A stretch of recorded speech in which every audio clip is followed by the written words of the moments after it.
இந்த கடனே தான் என் வாழ்க்கையா இருக்க போதான், இந்த வியாதியை தான் என் வாழ்க்கையா இருக்க போதான், இந்த நிந்தையை தான் என் வாழ்க்கையா இருக்க போதான், இந்த பேச்சு, இந்த கசப்புகள், இந்த வெறுப்புகள், இந்த பிரிவினைகள், கருத்து வேறுபாடுகள், இதுவே என் வாழ்க்கையா இருக்க போதா, இல்லை இதுல இருந்து என்னைக்கு எனக்கு ஒரு விடிவு காலம் பிறக்க போகுது என்று சொல்லி அன்னாலை போல நாமும் கதறிக்கொண்டுதான் அநேக சூழ்நிலை இருக்கும். அநேக பிரச்சனைகளை பார்க்கும்போது, அநேக போராட்டங்களை பார்க்கும்போது, இதிலிருந்து எனக்கு ஒரு விடுதலை கிடைக்காதா என்று சொல்லி நாம ஏங்குகிற பிள்ளைகளாக தான் இருக்கிறோம். ஆனால் இன்றைக்கு ஆண்டவர் சொல்லுகிறார், இப்படிப்பட்ட பிள்ளைகளுக்கு தீர்வு எங்கே இருக்குது என்றால், என் அன்பு தேவ பிள்ளைகளே, கர்த்தருடைய சமூகத்திலே உங்களுக்கு ஒரு பதில் உண்டு. கர்த்தருடைய சமூகத்தில் உங்கள் கண்ணீர் துடைக்கப்படும். கர்த்தருடைய சமூகத்தில் உங்கள் அங்கலாய்ப்பு மாறும். கர்த்தருடைய சமூகத்தில் நீங்க அலைந்து திரிகிற வாழ்க்கைக்கு ஒரு முற்றுப்புள்ளி வரும். இதுவே வேதம் சொல்லிக் கொடுக்கிற சத்தியம். ஒரு நாளிலே ஆகார் கர்த்தரை சந்தித்தான். அதோடு அவருடைய கண்ணீர் துடைக்கப்பட்டது, அவருடைய வேதனை மாற்றப்பட்டது. கர்த்தர் முகமுகமாய் அவளோடு கூட பேசினார். அதோடு கூட அவருடைய வாழ்க்கையில் இருந்த எல்லா கஷ்டமும் நீக்கப்பட்டு, அதுக்கப்புறம் ஆகாரை குறித்து அவ கண்ணீரோடு அலைந்து திரிகிற காரியத்தை உங்களால் பார்க்க முடியல. ஏன்னா அவர் செய்தி சொல்லிட்டார், அவர் வார்த்தையை கொடுத்தார், அவர் போஷித்தார், அவர் அவருடைய சூழ்நிலையை மாற்றினார்.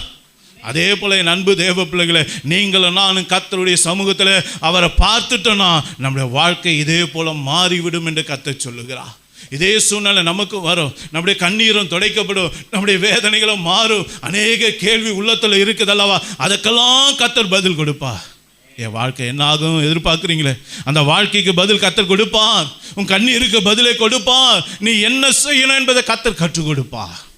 அப்போ அருமையான தேவனுடைய பிள்ளைகளே, ஏசப்பாவை காண்பதனால் நமக்கு என்ன பிரயோஜனம் அப்படின்னு நீங்கள் பார்த்தீங்கன்னா, நம்மை அவர் கண்டால் நம்முடைய வாழ்க்கையை அவர் காண்பா, என் பிரச்சனையை அவர் பார்ப்பா, என் போராட்டத்தை அவர் பார்ப்பா. என்ன பார்க்கறது மட்டும் இல்லை, அவருடைய கண் எனக்குள்ள ஊடுருவி பாயும், என் குடும்பத்துக்குள்ள ஊடுருவி பாயும். இந்த பிள்ளை என்னை தேடி வந்திருக்கிறாள், இவளுக்கு என்ன பிரச்சனை? இந்த மகள் என்னை தேடி வந்திருக்காள், இவளுக்கு என்ன பிரச்சனை? இந்த கண்ணீரை விடுறாள், இவ்வளோ என் பாதத்தில் அழுகுறாள், என்ன பிரச்சனை?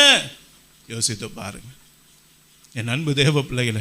அவர் நம்ம கண்ணீரை மட்டும் பார்க்கறதில்ல, அவருடைய கண்கள் நமக்குள்ள ஊடுருவி நம்முடைய எல்லா விஷயங்களையும் பார்க்கிறது, நம்முடைய சூழ்நிலைகளை பார்க்கிறது. பெரும்பாடு உள்ள ஸ்திரீ வெறும் வஸ்திரத்தை தான் தொட்டா, ஆண்டவருடைய வல்லமை உள்ளர போய் அவருடைய பெரும்பாடையை பார்த்துட்டு சுகமாக்கிட்டு வந்துருச்சு. அதுதான் ஏசப்பா. நீங்கள் பார்க்கறதுக்கு முன்பதாக வரைக்கும் தான் உங்கள் போராட்டம் அதிகமாக இருக்கும். ஆனால் நீங்கள் ஏசப்பாவை பார்த்துட்டா, அவரோட வல்லமை உங்களை தொட்டுட்டா, அவரோட கண்களில் உங்களுக்கு கடாச்சம் கிடைச்சிருச்சுன்னா, அவருடைய அபிஷேகம் உங்களை தொட்டுருச்சுன்னா, அதோடு உங்கள் பிரச்சனை முடிந்தது, அதோடு உங்கள் போராட்டம் முடிந்தது, உங்கள் பிரச்சனைக்கெல்லாம் விடிவு காலம் பிறந்தது என்று வேதம் சொல்லுகிறது. அப்போ முதலாவதாக என் அன்பு தேவ பிள்ளைகளே, ஏசப்பாவுடைய கண்கள் நம்முடைய பிரச்சனைகளை மாற்றும்.